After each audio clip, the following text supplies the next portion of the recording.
Olá pessoal, tudo bem? Aqui é o professor Marcelo Pertini, Direito Penal, Rico Concurso, também Rico Domingues, Jurídico. Olha só, hoje trago para vocês uma dica, análise de um princípio do direito penal que me parece muito importante para as provas, sobretudo porque a análise desse princípio se abre em subprincípios, em outras ideias muito importantes. Então vamos lá, o princípio que eu trouxe hoje para que a gente possa discutir é o famoso princípio da intervenção mínima.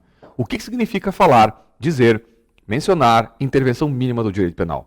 Basicamente significa que, em razão dos compromissos éticos da Constituição com os status de liberdade dos indivíduos, lembra lá que a Constituição tem um artigo com 78 incisos falando basicamente das liberdades individuais, então em razão desse compromisso constitucional que nós temos politicamente com as liberdades, a intervenção do direito penal para controle das circunstâncias que o Estado ache que o direito penal seja importante, ela deve ser mínima. Essa intervenção deve ser absolutamente equilibrada com a existência desses direitos fundamentais. Entende isso? Claro, então vamos lá, vamos fechar a ideia.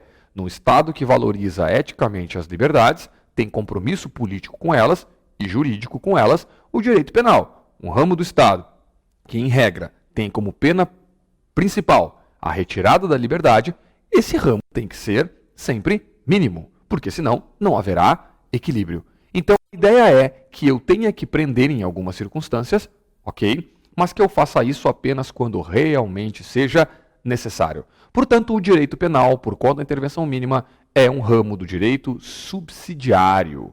Subsidiário. O que significa dizer isso?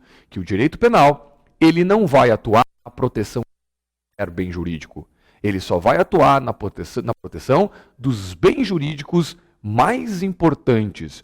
Ou seja, aqueles bens jurídicos que necessitam realmente da força máxima do Estado para a sua tutela. Portanto, a depender do bem jurídico, ainda que seja um valor juridicamente relevante, eu poderei invocar outros ramos, como, por exemplo, o direito civil, o direito administrativo, o direito tributário, mas, em relação a alguns bens, em função da sua importância, eu posso ter que chamar aquilo que eu tenho de mais forte no Estado, o soldado de reserva do Estado, que é o direito penal. Então vamos lá, o que significa dizer subsidiariedade do direito penal como decorrente lá da perspectiva da intervenção mínima?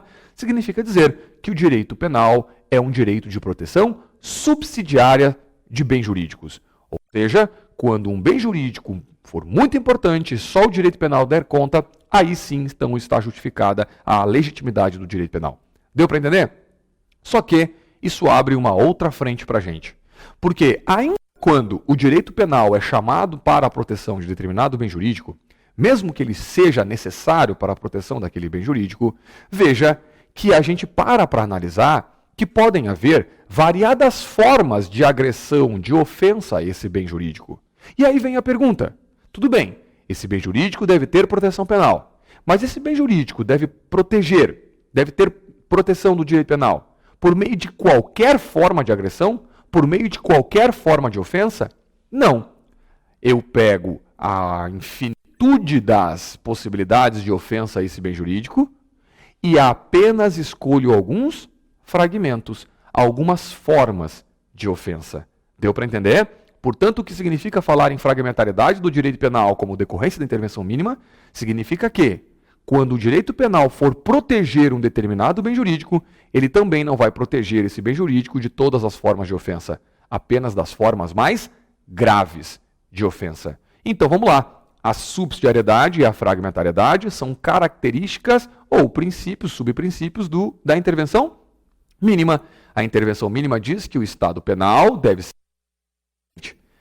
Isso acontece na subsidiariedade, quando o direito penal fica como soldado de reserva, chamado só para os bens jurídicos mais importantes, e na fragmentariedade, que significa que, quando ele é chamado para a proteção desses bens mais importantes, ele também não vai fazer proteção de qualquer forma. Ele vai fazer apenas proteção no que diz respeito a algumas formas de ofensa, a alguns fragmentos de ofensa. Tranquilo isso? Mas a discussão para as provas, ela não morre aí. Porque também pode ser trabalhado como uma decorrência do princípio da intervenção mínima, a famosa insignificância ou a famosa bagatela. O que significa isso? Bom, a insignificância ou a bagatela na verdade, instituto, né, já que são sinônimos, instituto que decorre de um chamado Sistema funcionalista de direito penal. O que é um sistema funcionalista? Sistema funcionalista é aquele que interpreta todos os institutos da dogmática penal a partir de uma função que o direito penal deve existir. Define qual é passa a interpretar todos os institutos da dogmática penal a partir dessa função. Tranquilo isso? Bom, o princípio da significância, muito estruturado por um grande alemão chamado Klaus Roxin, o princípio da significância diz que não adianta nada você ter um fato típico, ilícito e culpável, se não houver proporcionalidade entre o volume e o tamanho da pena e o desvalor daquilo que está sendo analisado. O desvalor do resultado e, eventualmente, até o desvalor da própria conduta. Entendem isso?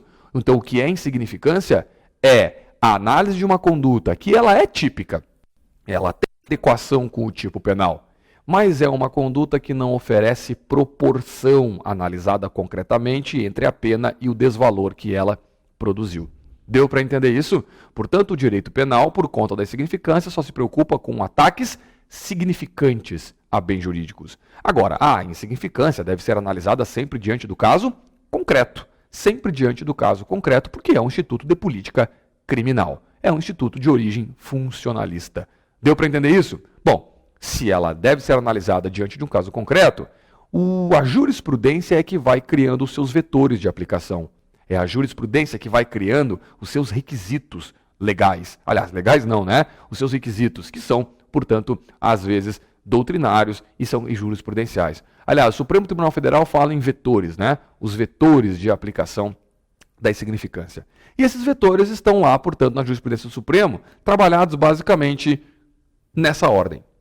Para que algo seja insignificante, eu preciso da mínima ofensividade da conduta do agente. Então, a conduta tem que ser minimamente ofensiva.